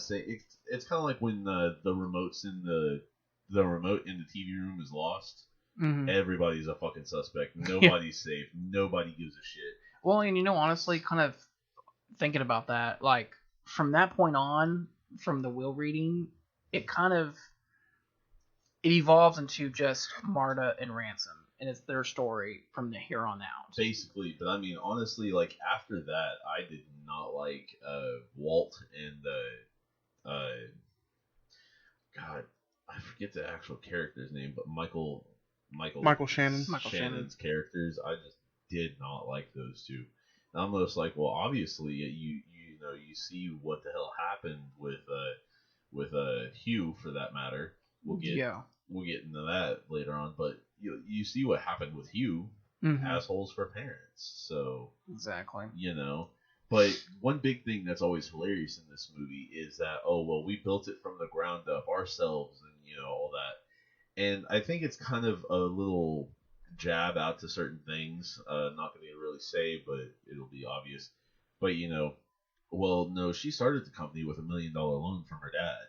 That small loan of $1 million, kind of shit. And I think that's brought into that specifically for that purpose. Did you guys like how this was like kind of updated? Like they talked about, some recent stuff going on in the world as far as like Donald Trump, and they talked about, they understood that, her Marta's parents, and Marta was like here on, documenting stuff like she was legit, but her sister was. Did you guys like that they actually like kept up with like recent events, and Tony Collette's character was like, I googled it, stuff like that. I mean, I do to a point. Small dialogue like that makes a big difference. Yeah, it shows what you're trying to get. Who's an asshole, who's not, who's this side, and who's that side. And eventually, you understand. Well, sorry, but both are assholes in their own way. But you just, I've got to say, I love the dialogue talking about Jacob. This little Nazi in the this little Nazi in the bathroom masturbating and shit, listening in on conversations. That was hilarious. Just because he was probably just on his phone and all that, but they don't give a shit. He's like 16 or 15-year-old boy. What the hell is he doing? Come on now. But and it just goes to show it that, like you said, money changes things. Oh yeah. But the thing is it will literally pit people against their own family. Literally against their own family. Because at first you're like, okay, this one's going to go ahead and get maybe this and all that, And then once they find out, no, it's going to a technical stranger who you're going to call family, but then she's not family because she's not relinquishing everything over to you. So you brought it up earlier about the moment Chris Evans came back into the scene, pretty much at the start of Act 2, I guess, or in the middle of Act 2. He comes in, he's like, he doesn't care about the police, he doesn't care about the questioning. He even goes to say, what is it, CSI KFC? Yeah. Because of the accent of Daniel Craig. What do you we'll touch on Chris Evans here in a little bit, but what did you guys think of like Daniel Craig's actual accent and the way he was? He's just outlandish, out of character. The character is just so outlandish, but I enjoyed every minute of it. So is that his real accent? No. I was about to say he's English. British. Yeah, British. I've got to say, I was a little impressed that he had that deep capability, southern twang, for that matter. Yeah. Because I mean, especially when he hit some of those vowels and some of the different consonants and all that, well, will you go ahead, different stuff like that. It was Slytherin? It was pretty cool, right? Just to have that versatility. Because have you ever heard Tom Holland's real voice compared to his American voice? It's amazing. It's great to have that. Yeah, I think if you want to talk about performances, I think all the performances in this film are great, but I think Daniel Craig, man, I just can't believe he got nominated for a Golden Globe. I just can't believe he didn't get nominated for an Oscar. I think that this by far is one of his best performances. Yeah, it's also different. Yeah. But going back to Chris Evans now, how he kind of enjoyed coming back and seeing that nobody got anything. Like you guys said, you're about to find out what really happened. But he takes Marta to a bar and they kind of have lunch. He fills her up, and then he asks, and then because he knows that she can what her weaknesses. Yeah. Literally. What did you think about when he's like, I know you just had a big old bowl of beans and pork. What did Go you and spill it? Yeah. Basically, what we're all thinking right now, he loaded the weapon against her for that matter, because when you've got that big of a tick and everybody knows it, you're fucked. Yeah. I mean, especially in that kind of a case. But then again, that's why the plot later down the road thickens so much. Mm-hmm. It plays a huge role in it. So, and I'll save a bit of it for later. But I mean, honestly, it makes sense. That's kind of when I started catching on, because I was just like, yeah, I know he wants to see and go, ha ha ha, y'all fuckers didn't get anything anyways. I already knew. Fuck y'all, ha ha ha. But there's something deeper, what I mean? Not just to help her either. Did you guys by that point in the movie? Did you guys just feel sorry for Marta? Because it's just she didn't ask for any of this. She literally inherited everything, and the whole family is just like, hey, you come here. You got to give it up. I kind of felt sorry for her throughout the whole movie almost, especially from the start of the movie where you kind of see when you finally start to get her backstory and yeah, I kind of I'm a little different on that. I knew something was weird when because okay, you can kind of tell a good thing about people who are paying for their items or whatever have you. You can get that drift of that, how sincere and serious they are. But she had that. But when she was looking for the antidote to the morphine, for that matter, actually I don't even think we mentioned on that. So earlier in the movie, when it's within probably the first half hour, when they're pretty much trying to still introduce the plot and how everything's going. Marta is the nurse to Harlan, and basically is supposed to take care of him, and eventually is even slightly hired to become kind of a friend to be there and all that. Because honestly, he probably gets tired of having all these leeches, off him. Anyways, basically, she's supposed to give him a couple different medicines before bed, and one of them just happens to be morphine that she's able to give to him. And she looks at him and she goes, "You want a little bit of the good stuff?" And he's like, "Oh, well, yeah, sure, that'd be great." And so she administers a dose and all that to him. But she goes ahead and gives the dose to him and all that, and then all of a sudden, she looks at the bottles and starts freaking out because apparently she didn't give him the correct dosage of morphine. Apparently, she gave him 100 milligrams. Mm-hmm. So apparently, when he's only supposed to have 3 or 4 milligrams. Well, that's supposed to be the correct dosage because so much morphine can actually kill a person. So either way, going down the plot, they're trying to make it to where she's a bad nurse and she doesn't know how to do her job, basically, and all this and all that. Mm-hmm. But you just get the fact that something's off. Did you guys ever once on your very first watch think that any of the police officers had anything to do with it? No. The only reason I asked that is because Trooper Wagner was such a big fan, an overly obsessed fan. He knew everything about the books. Yeah. He knew everything about the statues in the backyard.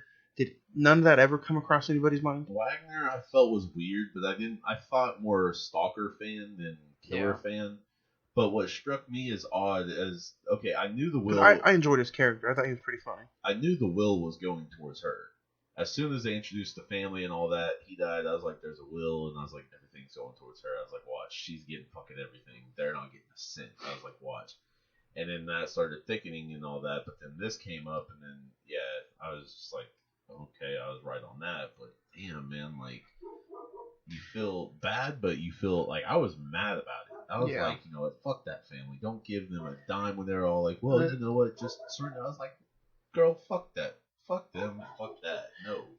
This was a really fun movie to watch in the theater with a bunch of people because, you can hear. How was that? Oh my god! You can hear audible are like, oh no shit, it's like, no, it's not done yet, just keep watching it. And people just like, it just every single time there's a twist, people just heard like, you could just hear like little like. Did you see it opening night? No, or I opening saw it, weekend? Like, it came out like, I want to say like that Wednesday before Thanksgiving. Yeah. And so I think we saw it that Saturday or Sunday. Was it pretty packed? Oh, and that's perfect. Yeah. Before Thanksgiving, and literally you're supposed to be thankful, but this is a movie about people being assholes. Plus, it was like a movie about family being together, and yeah. It was like moderately packed. I mean, it wasn't like sold out or anything. And I mean, don't get me wrong, you gotta put in the fact that he basically died on his birthday. Yeah. Yeah, on his 85th birthday, and at the end of the movie, you find out all the plot. You just feel drained on some level, for that matter. But anyways, going back to where we are. One of my favorite things in this entire film is Daniel Craig's hole of a donut hole metaphor, where he just goes back and forth. It's like, that is like great, like not only from his performance but just his like dialogue about that. Like I said, no dialogue was wasted. No, everything was a complete like joy. I think part of that is due to the southern, where we go ahead and put one thing, spin it. You can lead a horse to water, but you can't make it drink. Kind of shit, all these analogies and all these little quips and sayings and different things like that we use, and some people would be just, what the fuck is he talking about? Why? So funny.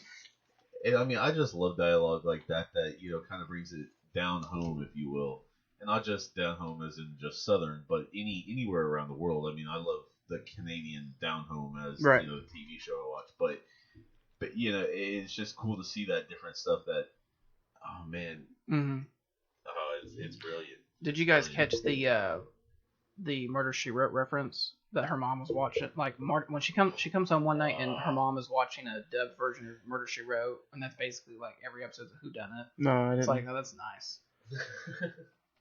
No, I found it funny when the mother did go ahead and kind of snap at the sister. For watching a murder documentary or whatever. She just lost someone she loved. Why don't you're being so rude? Like, what did you guys think of the nanny, Fran? Yeah. Well, the caretaker of the house. Right. What did you guys think of her? Like, whenever it came to that scene where she was wrapped up and the spider came out of her mouth. That was probably really the only original jump that I had. Honestly, before that, I didn't pay much attention to her because, I mean, don't get me wrong, the help, and I should have grabbed that, but once that came on, I was like, oh fuck! I was like, who murdered her? Yeah. I was like, great. Yeah, and that gets into the main beef of the twist is that we can talk about it now if you want. Chris Evans, he was the one that did it the whole time, and when Marta finds her, you think that she's saying you did this, but it's revealed that Hugh, she was saying Ransom. Hugh did this. Yes. Yeah. Simply. And did you guys? I'm gonna be honest. Like, if I had to ding the movie on anything, and I think I'm gonna give this movie a perfect grade, but I just kind of wish Chris Evans' character was. I don't want to say. I think it was written really well. I just think it would. I think they could have put more work into it because the whole time I was thinking Chris Evans did it. The just whole my time? personal opinion. Yeah. Like, even it just seemed too obvious. I don't know why. It just did to me. Well, I mean, putting that kind of a actor, especially after all he's done, and I know this is whatever on this, but in the MCU, he's kind of put himself up more on a pedestal now. So to put him in a smaller role either really takes like you're wanting that small role to be pivotal, or you're just needing kind of a, hey, look, eye candy, have at it. Well, when you first see the movie and you do see that, did you before they announced that he got completely left out of the will? Did you even kind of see it before then too?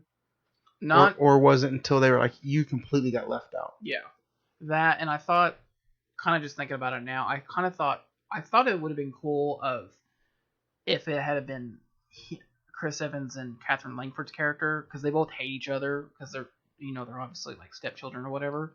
If like they had been in cahoots with each other and like they kind of created this whole, because Catherine Langford's character is friends with Marta, like really good friends, and so I think it would have been a really cool twist if she was in on it too.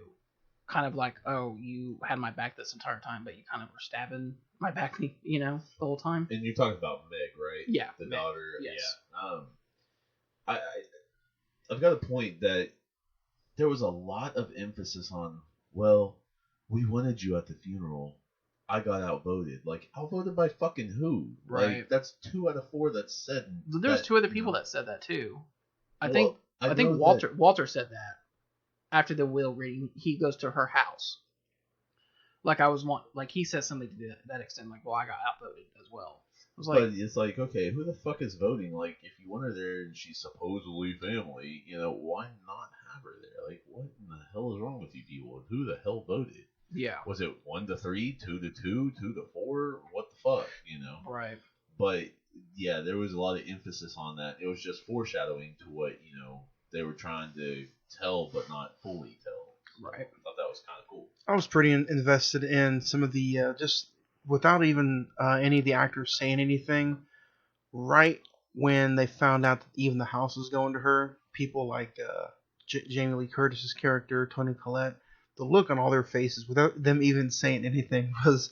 And then you have Michael Shannon. I know I'm kind of backtracking, but like Michael Shannon getting up with his cane, walking slowly over to Frank Oz was like, wait a minute there. We need to let's reread this or something. What's going on with this? Honestly, I'd like to dig a little deeper or go and watch a couple of interviews and see if the whole cast knew it was going to her and all that. Well, believe it or not, on the featurettes, which you guys, I don't know if you both watched it on Vudu, but the featurettes on the Blu-ray are on the Vudu account as well. Oh, okay. And there's a 2 or 2.5 hour documentary about the movie. Yeah. Because I mean, if it, that would have been. That's one perfect thing. That's one thing I'll say. Like, we reviewed the Blu-ray edition that you guys can pick up at pretty much any location, Walmart, Best Buy.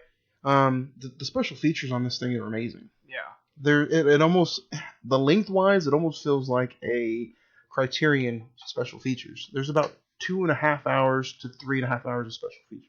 Yeah. Because I mean, in acting with improvisation, you're not supposed to say no. You're not supposed to say. You're supposed to go with the actual plot or action or scene. So it would have been amazing to see, we're doing the real will reading for all of your father, grandfather, blah blah blah, and we're gonna have the cops here, we're gonna have Marta here, and all that. So go ahead and just act natural, like you feel your character would go from there, and all of a sudden they announce, oh, she's getting it, and they're all like, are you fucking okay? What? Let's all be pissed, Yeah. That would have been phenomenal to go ahead and see that. So after you find out that before the caretaker eventually dies and they get Chris Evans pretty much spilling his guts out on tape saying he did it. Mm-hmm. The moment Marta throws up on him before he, what did you guys think of that scene? Well, that was a great final twist. It was like, oh shit. Why is she throwing up? Yeah. Well, I mean, okay, so once he got ahead and did that, I was like, oh, great, and then they put in penny for a pound, all that. It was just like, oh, fuck, are they trying to throw me off again? But, once they reveal that he actually switched the liquids in the vials of methamphetamine, or morphine. I'm so sorry. It's a Breaking Bad episode now. Yeah, I know, right? The morphine and the I don't remember the other one, but once he switches the two, once he switches the two and then takes the actual antidote for good measure, basically, essentially he is signing up to be the murderer, because simple, but it's funny how they start releasing the plot, and then she goes ahead and takes the call if anything changes, and takes the call from the hospital about the caretaker and all that. And then what was it? She's told that she's dead, but she lies and says that she's fine, she's gonna make it, and she's ready to talk.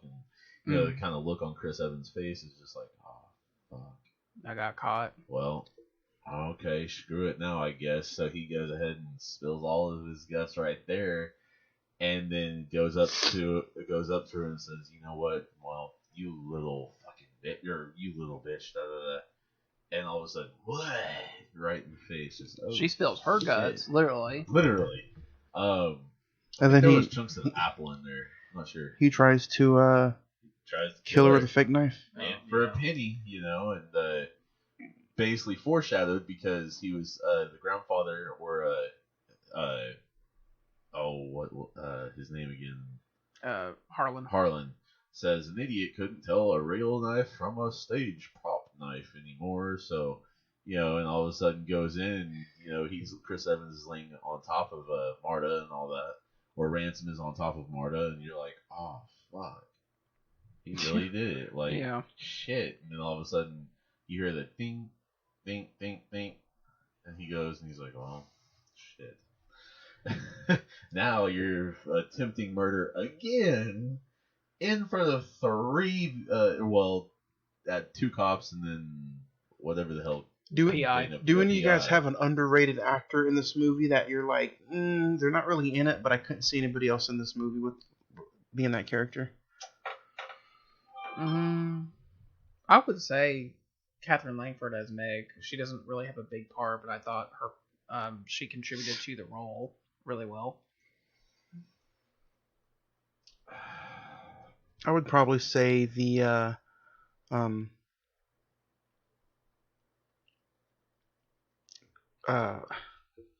I just had her name, Toni Collette. Yeah, I'd go ahead and agree with that one because no wrong. Jake, the one who played Bill from It, just on his phone 90% of the time when he was there. Didn't really, they didn't really. But the way Michael Shannon's character, talks about his son, he fits like the perfect. Well, yeah, because that's the perfect, spoiled little brat that you give technology to way too early, and that's all their life is about is just that little phone. I also got to say that Lakeith Stanfield, who did Lieutenant Elliot, man, like he had a really good year last year with that and Uncut Gems. Yeah. So that's true. I forgot he was in Uncut Gems. How'd you like the actual games that Jamie Lee Curtis's character and her dad would play with each other and all that? And as long as you went by his rules, he was cool and all that. But with the letter, he tells Michael Shannon's character, she deserves to know, and he throws the letter down on the desk. And Don Johnson. Later on finds out that it's a blank piece of paper. And at first he's like, "Oh, I'm good." Like he's bluffing, like who gives a shit? Yeah. And then she's over there about to have a smoke after Ransom is arrested for all of his crimes, and she looks at she has the paper in her hand, and she kind of looks at it before she lights the cigarette. She kind of waves the lighter a little bit underneath the paper, and it starts coming up with ink. Yeah. And I do wish that it was nice seeing Jamie Lee Curtis in a role like this. Mm-hmm. I really wish that even though, do something this. I really enjoyed her being in this movie. I wish I had more of her. Yeah.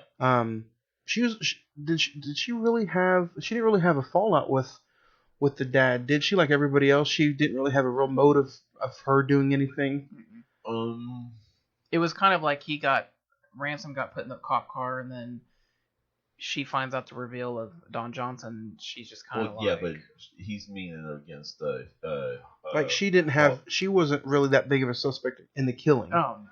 Like I think she didn't really have any beef. No, that would have been too easy for her to be one of the ones. Even though it would have been nice to see her portrayed as a killer, her being Jamie Lee Curtis. Right. I think the only thing is maybe that she's the one that's stamped as your dad started your business, not you. Yeah. And all that.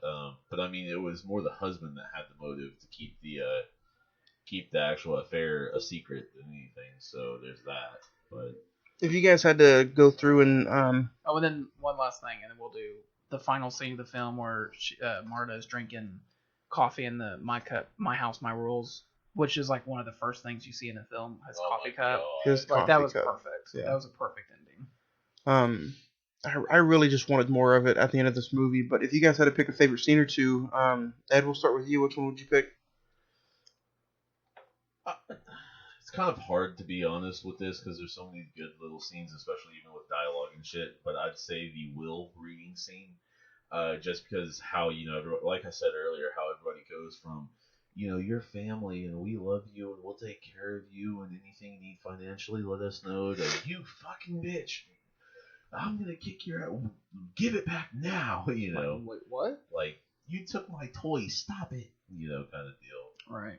Like, y'all all kind of deserve this. You're all assholes. None of you gave a shit except for to pay, whatever. She's the only one who actually gave a shit. So maybe, I don't know, you think about that is the reason he gave all of his stuff to her. So yeah. Zach, what about you? I'm going to pick two. One of them is the Marta and Harlan sequence where, like, she thinks that she gave him an overdose on the medicine, and it goes through the plan of like, okay, you're gonna go out the back door, park the car, come back, all this and that, and then just Daniel Craig's is like hilarious dialogue about the hole within the donut hole. Oh, and to reveal what actually did happen, so he reversed the liquids, so she didn't actually give him a wrong dosage of morphine at all. Mm-hmm. He took the antidote. Chris Evans' character, Ransom, or Hugh Ransom, is actually guilty. And yeah. But like you said, she was a good nurse. She could tell the difference between the viscosity of the liquids. Yeah, the viscosity, because of course morphine is a little bit slower pouring than anything. So yeah. But I mean, that's what it comes with, years of experience, or at least times of experience. Like Daniel Craig's character told her, you've done this hundreds of times, so you know exactly how that liquid looks. He's like, I covered labels at one time in the later parts of the film. He's like, I covered it, and you just seen the bottles, and you knew exactly which liquid to go ahead and take and show me which was morphine. And he unpeeled the blank labels and revealed the actual labels, and sure enough, she was right on. So. Right. If I had to pick a favorite scene or two, mine would probably be the will readout. I think that's a really, really fun sequence of some scenes back to back. And then when Lieutenant Elliot is explaining, the death was from 12:15 to 3:15, and he was explaining that whole sequence to Benoit. I thought that was pretty entertaining. I had no flaws. If I could just say that this movie as itself was like really good, I would. Yeah. The whole thing was just a joy to watch. And it makes me want more. I'm kind of excited to see another movie and to see what it would be called. Yeah. So Knives Out 2. Knives In. Ransom's out. Like, whoa. Yeah, that's another thing. Like, would they continue with the story? Would there be any mentioning of this family, or would it just be, would it be like James Bond and they wouldn't even go together? Yeah. Marta gets Jeff Bezos. But yeah, I highly enjoyed this movie, guys. I'd recommend everybody to go see it, especially with it being at the Redbox. And actually, a bunch of the movies that we're getting ready to cover here pretty soon are all at the Redbox. Next week is going to be Jojo Rabbit, Monday the 16th. And then the 23rd of March is going to be Quiet Place Part 1. Getting ready to end the month with it was going to be a James Bond movie, which it was going to be Quantum of Solace. But since they moved James Bond all the way to November, we're going to move James Bond. Yeah, we're going to go ahead and spread them a little bit further. And the next James Bond movie will probably be around June. So we're going to go ahead and do Hell or High Water. That has been in a lot of my top fives over the past few years. So we're going to go ahead and finally get to talk about Hell or High Water. So yeah, I'm excited about that. One of my favorite movies of all time. And before we make our second mistake this time, let's do a grade on Knives Out. Yeah. Ed, what would you grade this movie? 9.5. 9.5 out of 10. That's pretty high. Zach, what would you grade it? All the way, 10 out of 10. 10 out of 10. Man, I gave it a 9. Originally 2 weeks ago, it didn't change. It didn't get higher. It didn't get lower this week. I would give it a 9. And man, like I said, guys, go check this movie out. It's entertaining. Even It though is fun to watch. it is, it's really fun. Even the second time around, I didn't have any kind of issues with pacing or anything like that. So it was really good. And I can't wait to talk about Jojo Rabbit next week. What about you guys, Ed? Yeah, I think it's gonna be a good episode. So Have you? This will be another first time watch for you. yes, sir. So that'll be nice going on that. So yeah. I'm nervous. I will say at the beginning of this, I forgot to mention that this was my first rewatch since seeing it in the theater. I was very nervous. I was really afraid that this was not going to hold up, but it will. I'm afraid about next week's episode. Yeah. Really? Jojo Rabbit, because I was so high on it when you watch. You're like, it's good, but which maybe on second rewatch you'll like it more. We're gonna do this. We're gonna do Quiet Place for Ed, but I'm so ready to just watch Uncut Gems tomorrow and put Uncut Gems in that spot. But we're gonna save Uncut Gems for another episode in the next few weeks. Maybe a little close to the Sandman's birthday, or a little closer to the Big Daddy episode, which will be coming up in June for Father's Day. So other than that, guys, let's get some emails. Let's go into some emails. And don't forget, you guys can email us at Cine-Men Movie Podcast, CINMEN, that's cinnamon921 at gmail.com. You guys can email anytime, and we definitely read them over the episodes. Mailbag. Jessica from Houston, prayers for you, Zach. Thoughts and prayers go out to Zach. Sam G69 says, Zach, been there. It really gets hard. It's a lot easier. Much love. Enjoy the episodes. Anonymous says, enjoyed Shutter Island. What would be your next Martin Scorsese film? If you guys could pick one. I think Taxi Driver. Taxi Driver? Because everyone loves Taxi Driver, and I have to say Raging Bull. Raging Bull is so good. All right. Gangs of New York would be a good one. I haven't seen Gangs. I've seen it, but I have not seen Gangs of New York probably since the day one that I bought it. Oh wow! And I think I bought it in 2011. Damn. Yeah. Okay. That'd be good too. Coco Crisp says, Zach, keep your head up, watch some good movies, and thoughts and prayers. Jeffrey says, love to hear an episode about Battle Royale. Just listen to your Parasite episode, and I enjoyed the hell out of the movie and the episode. Keep it up. What are the numbers on Parasite? Are they still growing? Parasite's pretty big, man. Wow. It's approaching the 2,000 download mark. Damn. It's also reached our highest on YouTube. It's reached our highest on Podbean, and it's reached our highest on Anchor. So Parasite is our biggest episode of all time. Yeah, it's huge. Dave says, thoughts and prayers for you, Zach. Tim would like to say, Zach, man, my heart fell out when I heard the news on the episode.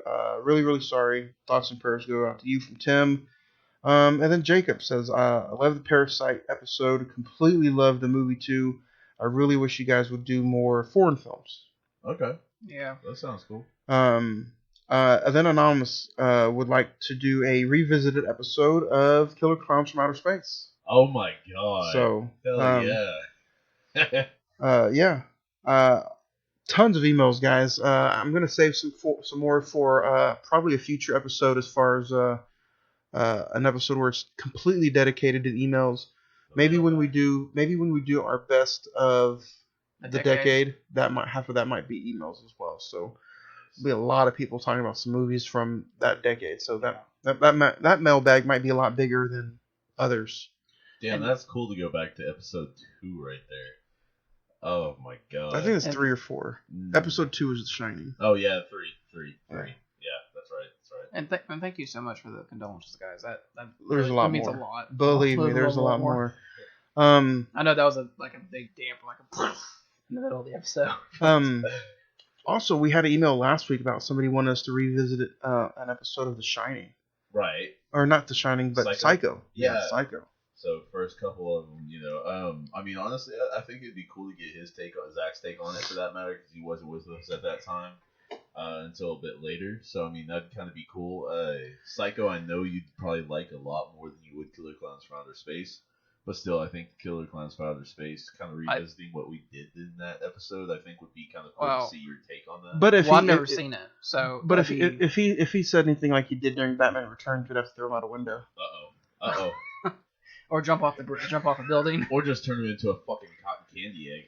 No, I'm just kidding. But if you guys have any other like thoughts or suggestions as far as movies that we can, because I have a feeling that I'm still kind of debating on what these bonus episodes are going to be and what the format might be. Still have a few more weeks until the new era of the bonus episodes drop. Mm-hmm. So if you guys can think of any random movies, even some older movies that we've done in the past, just email cinemen921@gmail.com.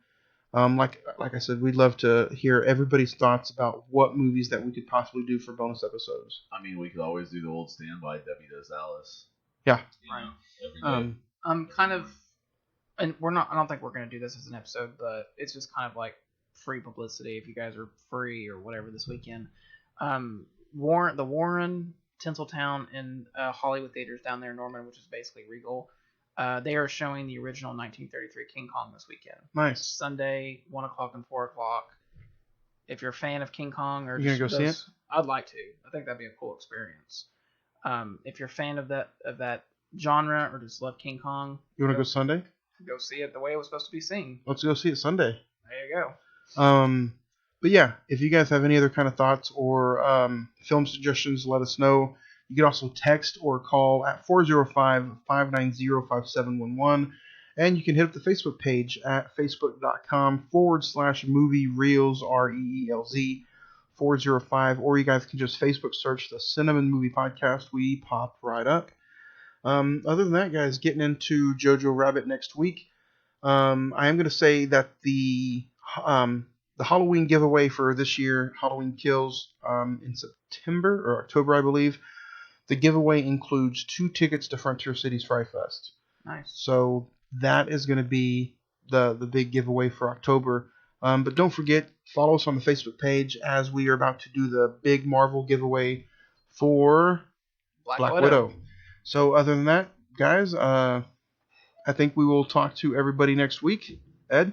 This is Edward saying I'll see you on the silver screen. Zach? This is Zach signing out. And don't forget, guys, you can holler at us next week, and we will see you next week for Jojo Rabbit right here on the Cine-Men Movie Podcast.